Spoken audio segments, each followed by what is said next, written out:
Oh, good evening and welcome to KTN Prime. Another unfortunate insecurity incident. 5 people are feared dead here in the Kenyan capital in Nairobi after twin explosions in Eastleigh. Indeed, some very sad news coming in this evening, and want to start off right there. We have our reporter who's in Eastleigh at the moment. Ian Wafula joins us on phone. Ian, thank you for joining us tonight. Give us the latest. We're hearing 5 feared dead, but tell us what happened. Hi, Yvonne. I am at Eastleigh's Lamushkir area, also known as Diamond. According to eyewitnesses, at around 7:20, there were 2 explosions on separate accounts. They happened just about 100 meters apart. And the eyewitnesses say that there were about 7 casualties who were later rushed to hospital. They were rushed to Medina Hospital, which is just somewhere nearby. And then I've also managed to speak to Peter Gakuya, who is one of the owners of one of the cafes that was bombed, and he says that he was lucky to escape, but just right after he left the building, he spotted like around 5 to 6 people lying down. He cannot still confirm whether they are dead, but unfortunately from the look of things, they were not moving. So he ended up concluding that there are around 6 people who died from the explosion. All right, Ian. Ian, tell us, police presence, what is that like now, and what are they saying, and what efforts are being made to secure the area? Actually, the incident just happened Eastleigh's Diamond area. We have a number of apartments here. It's actually a home to quite a number of people.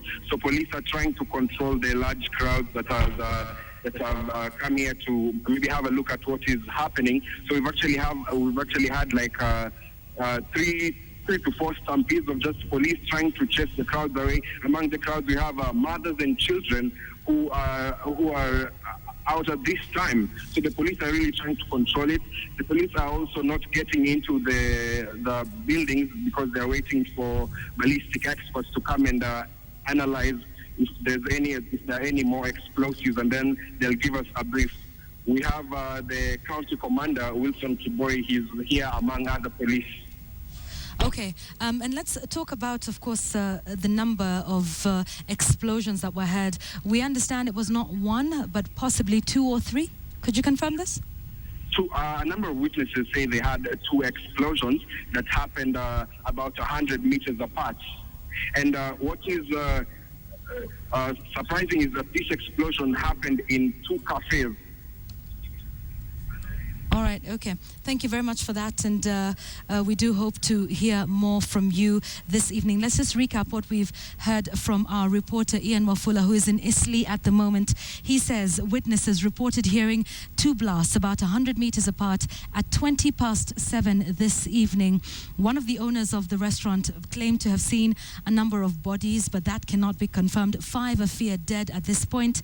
He says 7 were injured and rushed to Medina Hospital, which is nearby. Police are trying to keep the crowds at bay while waiting for forensics and ballistics to come in. The ballistics experts, obviously, to make sure there are no more explosives. Forensics to make sure that they can gather as much evidence as they can. The Nairobi County Commander is also on site, and this blast took place at 2 cafes on Eastleigh's 11th Street. And these are the details we're getting now, and we will indeed hope to give you more of this. Ian Wafula is at the scene this evening. Well, we'll most certainly keep you up to date as that event or that incident continues to unfold. Let's move over to transport matters now. And a crisis is looming after a court declined to stop the Matatu inspection exercise in readiness for the new traffic regulations set to come into force tomorrow. Matatu operators are now racing against time to meet the required safety standards before the deadline lapses. In typical Kenyan fashion, majority of public service vehicle operators waited until the very last minute before going into a frenzy of activity. It had dawned on them that the deadline for complying with new traffic regulations was set to lapse on Monday, and they split into various groups. Mid-morning found a section of Matatu operators in Nairobi making a last-minute dash to the motor vehicle inspection unit. They would arrive to find vehicles that had been on the queue since the previous night. Officers from the National Transport Safety Authority made inspecting speed governors the main focus of the inspection exercise, and this would take time as they sought to ensure that Matatu owners had installed the approved models. We are doing the annual, and we are also doing inspection in the field of compliance to the new regulations, and in particular to the new speed governor. It records the speeds of the vehicle, store the information, and that information can be retrieved. Meanwhile, other Matatu operators raced to various outfits to have speed governors fitted in their vehicles. A spot check at one such outfit near Yaya Center found several vehicles in the parking lot, waiting.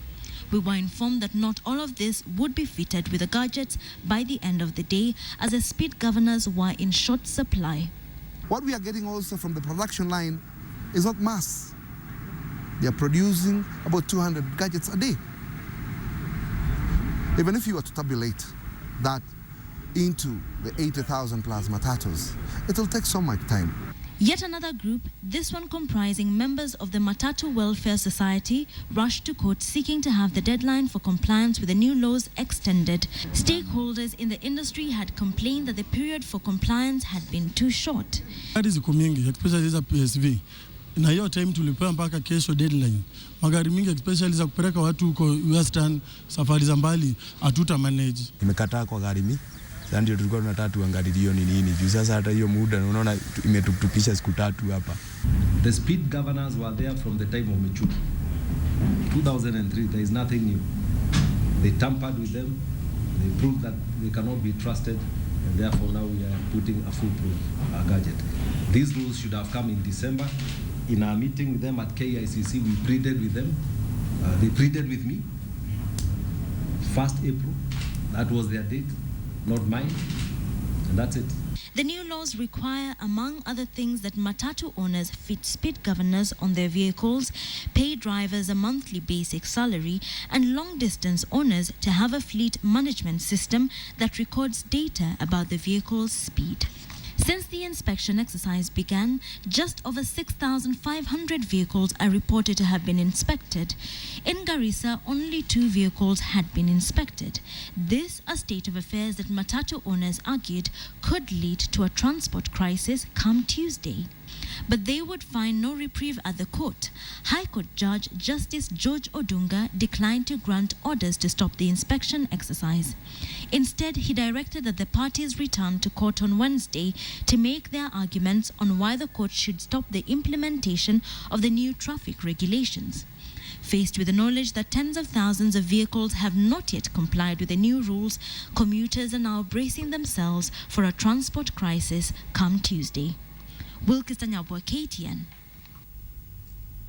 Well, that story leads us to our big question tonight, and we are asking, should public service vehicles be given more time to comply with these new rules? Should the PSVs be given more time to comply with these new rules? We'd love to hear your thoughts, especially because you will be heavily affected tomorrow morning. So please do send us your thoughts on SMS. The number is 22155. Start with a yes or no, followed by a brief comment, and also leave us your name and your location. You can also get in touch with us on Twitter.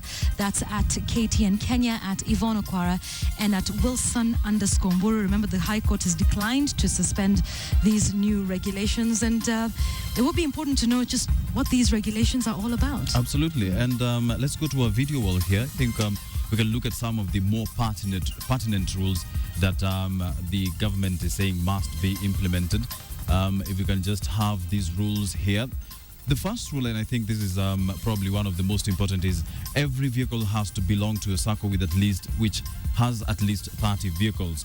Now, this is to ensure that there is a party that takes responsibility for each and every incident. And these SACCOs are supposed to give the National Transport and Safety Authority monthly accident reports. And together with these reports, they're also required to give the number of vehicles they have added or removed from the list of those run by the various SACCOs.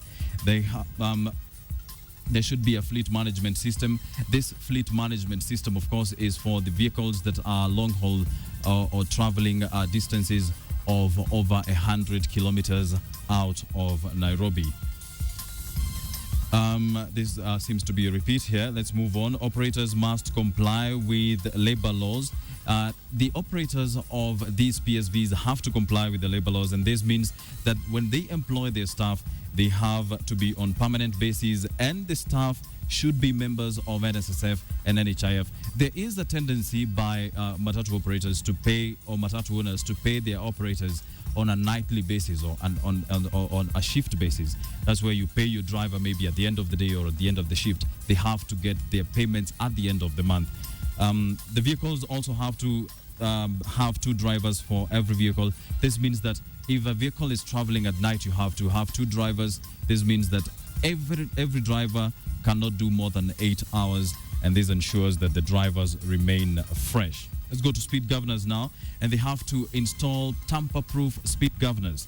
This means that these gadgets have the ability to record the speed at which the vehicle is traveling for a certain period. This ensures that they can go back to the records of that speed governor in case there is an incident. Every 3 months, that is every quarter, the operators are required to file reports on accidents on how they deal with passenger complaints. This just means that somebody is being accountable for what happens in their vehicles. Inspection. Vehicles inspected weekly by qualified mechanics. Every vehicle has to have a mechanic on board, and it has to be inspected every single week. And for those vehicles that are traveling long distances, every vehicle has to be inspected before the start of every journey. This ensures that every vehicle is in top condition before it starts its journey. Now, we have seen a lot of vehicles with interesting colors and graphics. All these are going to be, you'll have to get rid of this. This ensures that this means that every vehicle will have one color, and preferably the original color in which it was bought with, and it has to have a yellow line. Yvonne. Indeed, those are some interesting regulations that are there. Some argue this might be good for the industry, but the matatu owners do not feel that way. A strike notice has been issued for tomorrow. Please do join Sophia Wanuna and James Smart on Morning Express tomorrow for a clear update of just what the situation will be like on the roads.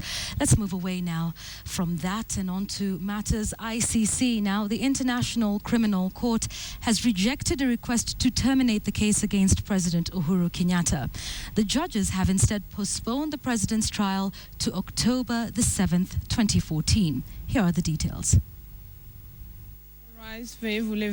In her application, ICC prosecutor Fatou Bensouda had requested for the adjournment of the case, citing that she did not have sufficient evidence in the case against President Uhuru Kenyatta. Bensouda had previously told the court that Kenya had refused to cooperate in the submission of Uhuru's bank statements, which, according to her, were crucial to the case.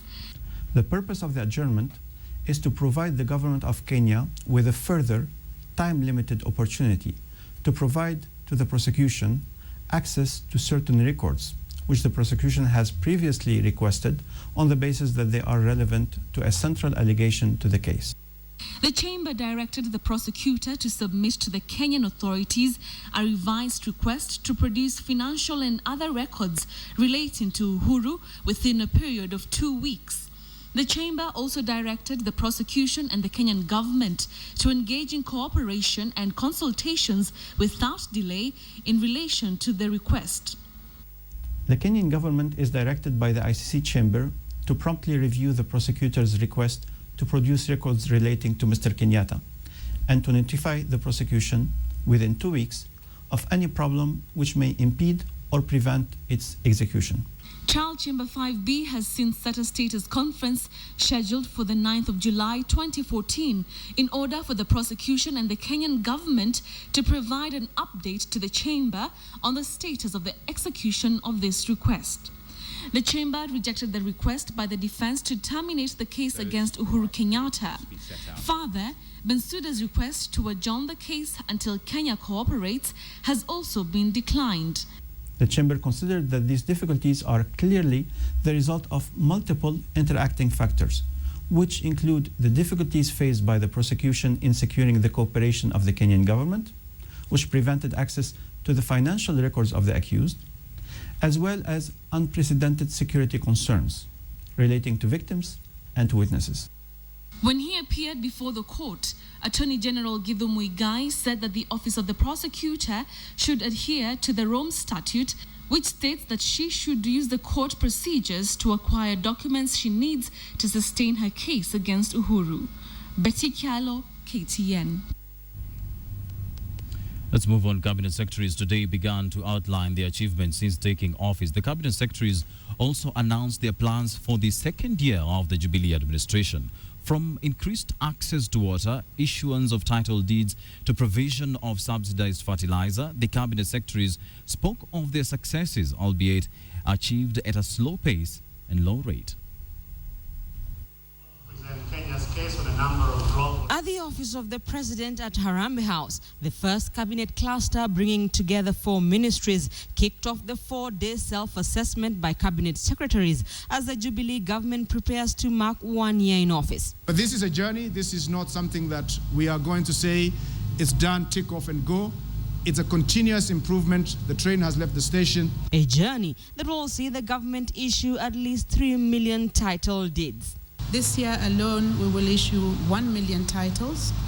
We have already done 139,000. We have about 227,000 which are ready. The Ministry of Lands, Housing and Urban Development is planning to establish a digital titling center in Ruaraka and wants to introduce new title deeds with counterfeit features. The ministry plans to build 6,000 houses for starters as part of a project that will see the construction of 300,000 units. The ministry will also undertake the police housing scheme as well as provide access to housing under the civil servants housing scheme. Now even a messenger, a cleaner, a driver who will contribute between 2,000 and 4,000 shillings a month may be able to own a house in 15 years' time or in 20 years' time. Has it been any easier for you to access the life-saving commodity water? Well, the Ministry of Water, Environment and Natural Resources says it has increased that access by 2%. From 51% access to 53% access. The government is yet to achieve its target of increasing the forest cover to at least 10% and is currently seeking ways to protect rhinos and elephants following an increase in cases of poaching. We know that we are weak on the ground. For instance, our rangers are overworked. They do not have the sophisticated equipment, such as night vision, that the poachers have. For the next 3 days, cabinet secretaries will be highlighting their achievements and laying their game plan for the next 1 year and beyond. With the government running behind schedule in meeting some of its pledges, analysts will be monitoring the self-assessment by the government as they prepare Jubilee's scorecard 1 year later. Rita Tinina, KTN, Harambee House. Right, let's now remind you of our top story tonight, and it's about that unfortunate insecurity incident. Once again, 5 people are feared dead following twin explosions in Isli here. I understand that number is now 6 who are feared dead in multiple blasts that took place in Isli here in the Kenyan capital. The explosions rocked Isli's 11th Street at around 7 p.m. this evening. The Kenya Red Cross responded swiftly, taking the injured to hospital for treatment, and as Ian Wafula told us, 7 of them were taken to Medina Hospital. The National Disaster Operations Center had at that time confirmed 5 deaths. Now we understand it is 6 who are feared dead. Police have secured the scene to ease emergency responses, and we now have the police spokesperson on phone, Zipporah Mboroki, who joins us on telephone this evening to just give us an update of what is going on. Thank you for joining us, Madam Spokesperson. Let's get the numbers from you. We're now saying 6 are feared dead. Can you confirm the number of those dead and injured and the situation in Isli at the moment? Thank you very much. Today at around 7:20 p.m., 2 explosives were found along 12th Street, that is General Waringi Street, whereby our officers rushed to the scene, and it was confirmed that there is a suspected hand grenade which had been thrown to 2 different hotels. whereby we have 6 people have been confirmed dead and 18 casualties who have been taken to different hospitals. And we are going to update you on more reports as we get the report. Our officers right now, they are at the scene. The scenes of crime have arrived, and other officers have cordoned the area, and they're trying to pump up the area so that at least we can get a clue of what is happening. All right, kindly confirm, Madam Spokesperson, about the number of grenades that were involved in this attack. We're hearing of 1, 2, 3. Can you confirm the exact number? No, what we had 2 explosions. So we are suspecting maybe there are 2 hardy grenades. We are suspecting there are 2 because they occurred at 2 different locations, but those hotels, they are just 50 meters away from one another. All right, what was the police response time? You said this occurred at 7:20. By what time were the police at the scene? Actually, the police officers who had the explosion, because those are officers from Shaurimoyo, they rushed to the scene immediately and they were the first to arrive at the scene. They took the shortest time possible and then they cordoned the area. All right, let's talk a little bit about, what happened yesterday of this terrorist suspect who killed himself while trying to assemble that IED. 3 others escaped. Would it be fair to make a linkage between yesterday's incidents and today?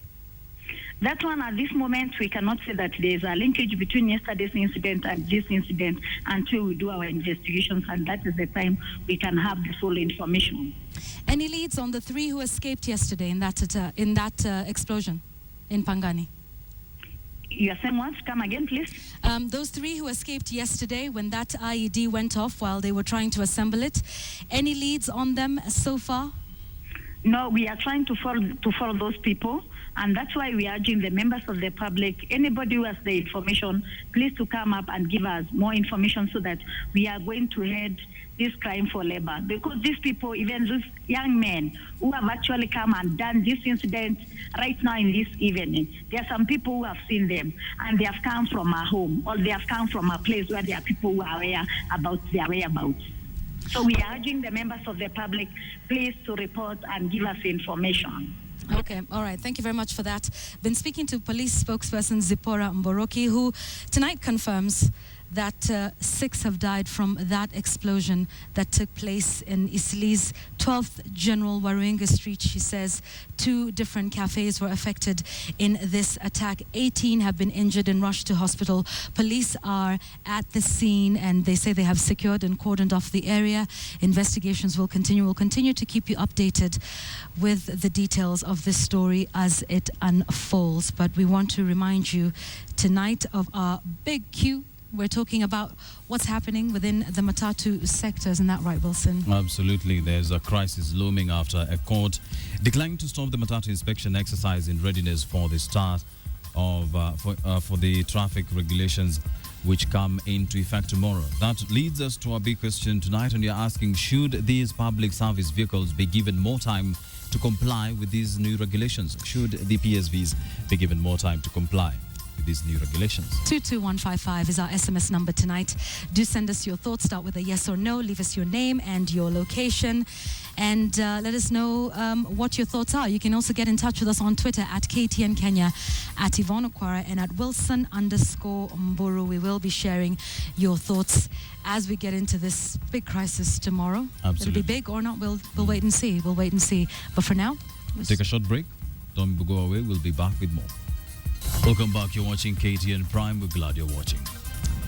Indeed, now leaders both in the national and county governments are trooping down to the coast for what has been billed as the biggest devolution conference yet. And we now want to speak to Ferdinand Omondi, who's our senior reporter at the Coast region, to just tell us more about this. Ferdinand, thank you for joining us this evening.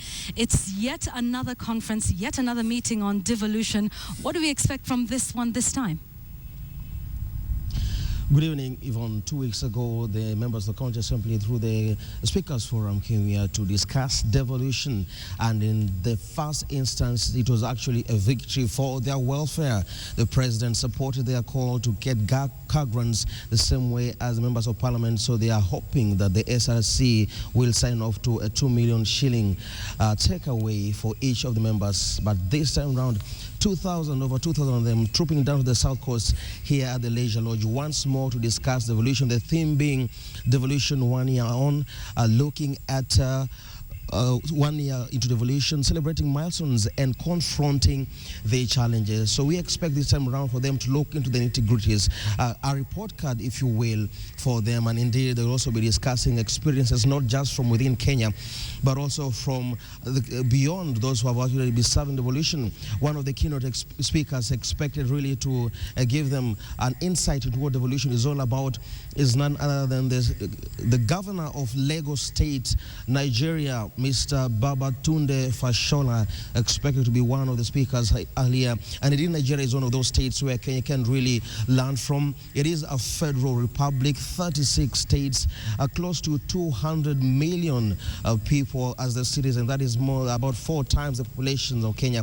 And so this one can also divided almost straight down the middle on religious grounds, Christians versus Muslims, in which also plays a key role in how even the presidential elections are conducted. So Mr. Babatunde Fashola is expected really to give an insight through which they can be able to look into themselves and see exactly where devolution has succeeded. A lot has been said, Yvonne, about where devolution has taken Kenya so far ever since the advent of the new constitution.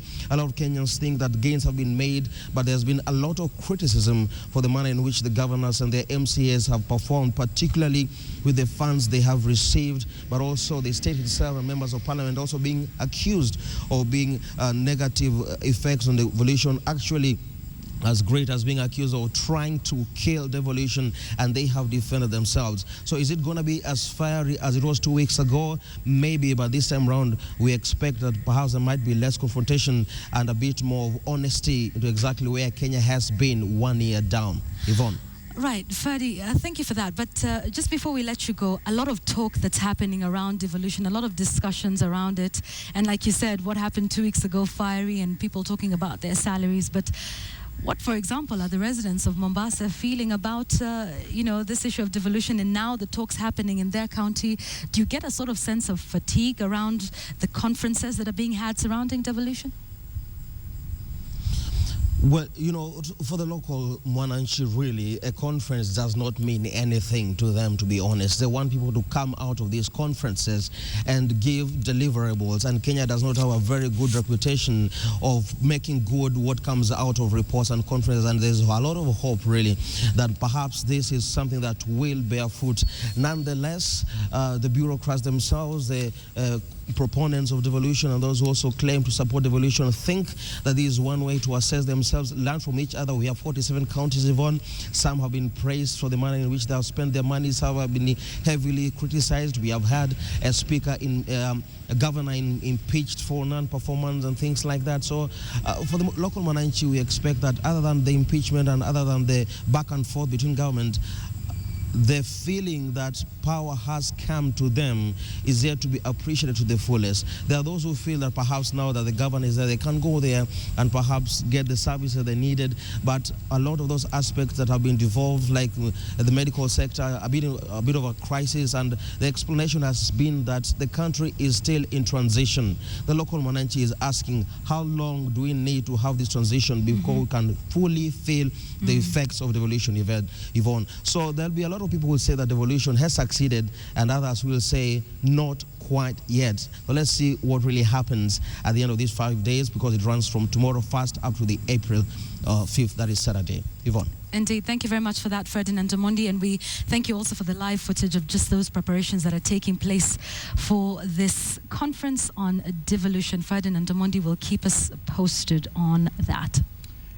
Now let's stick with devolution matters, and calls for more funding of the counties have received the backing of the Senate Speaker Ekwe Athuro and Baringo Senator Gideon Moi. The two leaders stated that funds allocated to counties should be increased to facilitate proper implementation of devolution. The leaders want that those out to kill devolution will not succeed, adding that in just a year, Kenyans have seen the benefits of the new system of administration.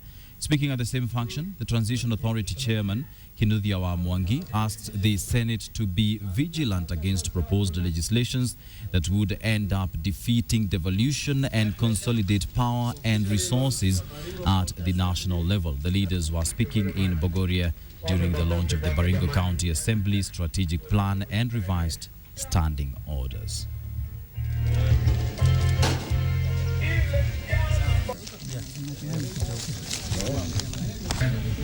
Members of the Service Board President. And the reviewed standing orders. The government or the executive have said that they want to give us 239 or 240 billion to be divided amongst the counties. Chesedem, in his committee, has said 278 or 279 billion. We in the Senate will be debating it. Personally, I think we should reach at least 300 billion, which should go to the counties. I urge all of you not to fear anything. The Senate, and I've held a Kamukunji, each and every senator has told me they will work hard to ensure that the counties get more money. Because we know this country needs more resources. In fact, the national government is on record. The Auditor General now is talking about 500 billion in West. Previously, it used to be 300 billion wasted of public funds. What we are giving to county governments, both the executive and the assemblies, is only about 210. In fact, the other 20 is conditional grant. The money that is actually given to you is 190. Hii gari inaitwa devolution. Imeanza cannibalization. Mmoja anatoa gear, mwingine anatoa jicho, mwingine anatoa carburetor, lakini ukiona is complete. Eventually it will not move. I'm not a prophet, but I'm named after a prophet called Samuel. This devolution, if we continue on this route, there will be nothing to talk about in 2017, leave alone this strategic plan. I think our dear guest, our chief guest, we need a national debate and where we can tell each other, let everybody play the roles they have been assigned by the Constitution. Let's talk some more about money, and Boni Tunya is here to tell us about your money. Good evening, Boni. What do you have for us tonight? Right, Wilson. Mumias Sugar is planning a change of management. I have all the details. Good evening. Just before we give you the business news, just a recap of the latest happening, the breaking news we brought to you earlier on of the blast that happened at the 11th Street of Eastleigh at 7:20, claiming the lives of 6 people. On the pictures on the screen right now is what is happening at the scene of the incident, where we do understand the blast happened at exactly 7:20 this evening at 11th Street of Eastleigh. We do also know that 6 people have so far been confirmed dead. No arrests have been made so far. But I'm joined by way of phone by KTN's Ian Wafula, who is on the ground. Ian, what is happening now? Thank you, Tonya. As I had mentioned earlier, there was quite a huge crowd here giving the police a hard time to control. We actually had a number of stampedes, mothers and children, and young people were among these children, and so it was quite risky. So the police had to bring in the GSU officers, and as at right now, the streets have been cleared. The place is very calm. And remember, this explosion happened at a residential area. So as I speak right now, we have a number of people looking out from their windows, and they're just looking at what's happening. We have the ballistic experts have also arrived at the scene, and they are currently analyzing one of the cafes where it is said that around 7 bodies are lying. They're analyzing so that the police can be able to go in and perhaps pick the bodies, and if the people are not dead, perhaps they can be able to rescue them from the scene. Ian, do we have any government official at the scene so far? We had Nairobi Senator Mike Sonko and Kamkunji MP Yusuf Hassan. They came here very briefly. They tried to go near the scene, but police asked them to give them a few minutes. So they decided to go to the Medina Hospital, where we have a number of victims who are rushed there. So the only police we have County Commander Wilson Kiboy among other police. Right, Ian. Do you know if any arrests have been made so far? Initially, the owner of one of the cafes, he's called Peter Gakuya, was taken by the police in for questioning. He had been held inside one of the vehicles. They questioned him and asked him what happened, how many people were inside his cafe. And after a few minutes, they let him go because he actually was covered in dust and he had minor wounds. So he was among the injured. Otherwise, there are no arrests that have been made. Right. Ian, do we know how many people have been injured and what hospitals they've been taken to? Yes, we have about 7 people have been injured and they were rushed to Medina Hospital. That's right. Many thanks, Ian Wafula, coming to us by way of phone from the site of the blast that happened earlier this evening at 7:20, claiming the lives of 6 people. We do know no arrests have been made so far. We also know some government officials and leaders have also been at the scene already. We'll be bringing you more details as and when they unfold. Right, let's go to business now. And the board of directors of listed sugar miller Mumias have this evening held a meeting to recommend changes in the management of the farm. The meeting, held at the Nairobi's farm offices, sources indicate was called to review the miller's performance. This also comes in the wake of allegations by the Parliamentary Committee on Agriculture that the miller was selling more of its imported sugar quota as opposed to the locally milled products. Now, the MP made the remarks while on a visit to Mombasa last week to ascertain the influx of imported sugar in the local market. Currently, a number of local sugar millers have piles of stock of local sugar that they are unable to sell due to depressed prices. Mumias controls over 60% of Kenya's local sugar market. However, the company has over the last 2 years registered declining profitability.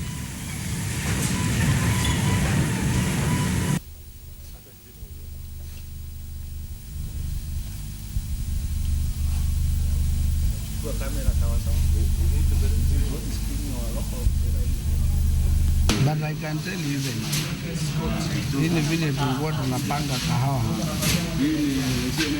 Mumias Sugar need to explain to the farmers, to their shareholders, why they are currently disposing of, they are selling of the Kenana sugar from Sudan, vis-a-vis what they are selling from the local market. So the biggest culprit of the current problem which the sugar sector is currently facing, it is Mumias Sugar. Textile, leather and agribusiness are the focus of Jubilee's government's second year in office plan. This sector, the government says, will be key in unlocking Kenya's industrial potential. Here is Michael Karanja. In the late 80s and early 90s, Kenya had a thriving cotton sector supported by a robust textile industry. Cotton production back then was in excess of 70,000 bales, supplying the domestic textile industry, which comprised of 52 textile mills and employed over 42,000 people. However, lack of investment and support into the entire value chain saw the industry collapse. The same can today be said of other industries like leather. But now the Ministry of Industrialization might just have the key to unlocking the hidden potential. This is primarily intended to try and see how we can manufacture more goods and reduce the level of imports that we currently have in this country. Clustered with the Ministry of Agriculture following a recent cabinet retreat, the Ministry of Industrialization is also looking to get a lot out of the horticulture, tea, coffee and flower industries with great emphasis on value addition. For the government, this has the twin potential of boosting revenues while creating jobs, a key focus in the Jubilee manifesto. Following revelations that Kenya was losing out on foreign direct investment, the government is also positioning the country to take a greater slice of FDI inflows. We are not doing as well as we would like to, not certainly as good as some of the neighboring countries or other countries in Africa. So that remains a key priority because investment drives wealth creation and job opportunities for our people. Michael Karanja, KTN Business. ASE member states are still struggling with both tariff and non-tariff based barriers in its attempt to ease the trade in the community. Here is Philip Keitani with that report. Trade has been the focal point for East African community integration process. These are seen member states commit to easing trade between each other over the years, but these continue to attract internal frustration. Key one which has been identified is the roaming charges is really very high. It's cheaper to call UK than to call Uganda, for example, and that's not tenable at all. The region, it is estimated, has a potential of 125 million people market. This has led to a concentration in non-tariff barriers as a way of promoting trade. On the other hand, tariff-based barriers continue to create headache to the business community. We have in place a team that is addressing this from an interministerial perspective, and we'll be giving you an update very soon on where we are with regard to the issues that were highlighted in that report. Between 2008 and 2012, the East African Community Secretariat had identified 35 non-tariff barriers, out of which 12 have been tackled. However, at the same time, 16 new ones were introduced, increasing the total to 39 tariff barriers. As a ministry, we're there to support the private sector to resolve these matters so that we can increase trade within our partner states. The Secretariat also says way bridges have increased from 5 to 8 between Dar es Salaam and Rusumo on the border of Rwanda and Tanzania. And police checks and roadblocks along the northern corridor have also increased. Cumulatively, delays at the border points and ports account for 30 to 40% on trade costs. But while all this contributed to increased cost of doing business within the community, member states continue to commit to ease and facilitate trade between each other. Philip Keitani, KTN Business. Right, the cost of living eased marginally in the month of March, triggered by a slight drop in the prices of food, fuel, and according to data released by the Kenyan National Bureau of Statistics, it indicates inflation declined by 6.27% in March compared to 6.86% recorded in February. A slight drop was recorded in the cost of wheat flour, sugar, and diesel. However, the transport index increased by 0.30% during the month, despite a decrease in the cost of diesel. Now, this has been attributed to higher costs of petrol, bus fares, and parking charges during the period under review. Housing, water, electricity, gas, and other fuels also in the index increased by just about 0.28%. Now, this was mainly due to observed high prices, according to the Bureau. And you can read the rest of that story on our website, that is www.standardmedia.co.ke. Let's now take a look at how the markets opened on Monday in the financial market report coming up next.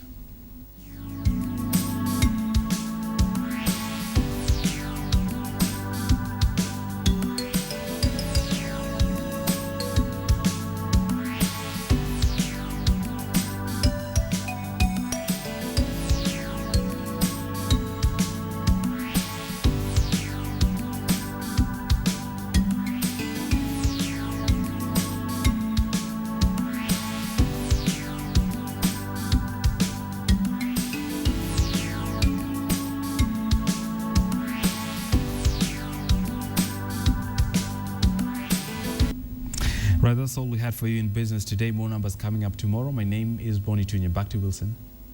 Well, thank you very much, Bonnie, for that. Let's now take a recap of our top story tonight. And in yet another unfortunate insecurity incident, 6 people are feared dead following twin explosions in Eastleigh here in the Kenyan capital, Nairobi. The explosions rocked Eastleigh's 11th Street at around 7 p.m. this evening. The Kenya Red Cross responded swiftly, taking the injured to hospital for treatment. The National Disaster Operations Center has since confirmed 6 deaths. This is actually from the police. The police have actually confirmed 6 deaths from the explosions. Police have secured the scene to ease emergency response services.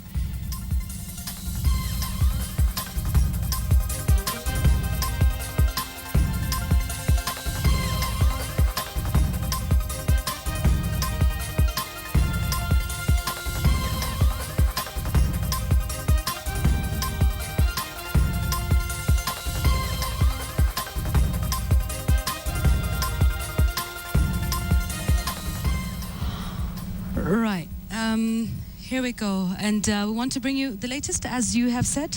We spoke to the spokesperson of the police, Zipporah Mboroki, and who mentioned that 6 dead, 18 injured from the twin blast that occurred at 7:20 in 2 restaurants not too far from each other.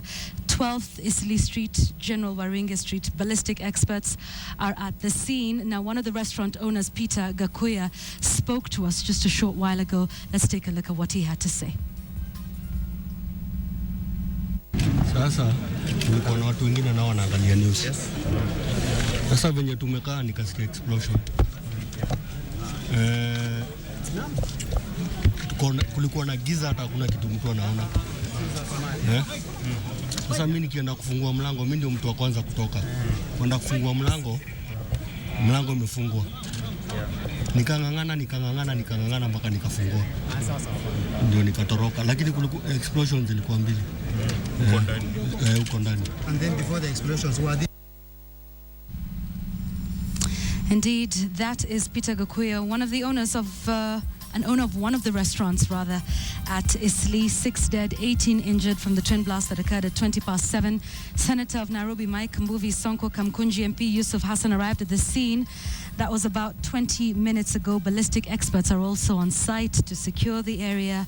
Vehicles are being moved away, and the crowds have been cordoned off. Ian Wafula was just there and got us that interview, and we will keep you updated on this as we get the details. Absolutely, but right now it's time to take a short break. I'll be back with the day's sports. Well, we do have the results of our big question tonight. We are asking, should PSVs be given more time to comply with the new rules? And 52% is very surprising. 52% of you said yes, while 48% of you said no. Yeah, actually, it's almost 50-50, you would say. And let's take a look at some of your thoughts. The Matatu owners have issued a strike notice tomorrow. Here's an SMS from UDNL in Nairobi. You say, absolutely not. The Matatu sector is known for arm twisting the government by running at the last minute while they had all the time for compliance. That's about 3 months they had. If the price to pay is paralysis of transport mode, then so be it. It'll sort itself out in due course. There's a yes here who says there are no speed governors. We have 100,000 PSVs in Kenya, only 8,000 which have complied. We are ready. It sounds like a driver or a matatu owner. We are ready and willing to comply, paid in advance, and no supply. Indeed, we will see what happens tomorrow. But again, Morning Express tomorrow will have all the details for you. Sophia Wanuna, James Smart, in our brand new show. It's actually quite revamped, and you'll get all the latest that you need to know regarding this and much more tomorrow. Get out of the house early. Indeed. Have a good night. We will see you again tomorrow. Thanks for watching.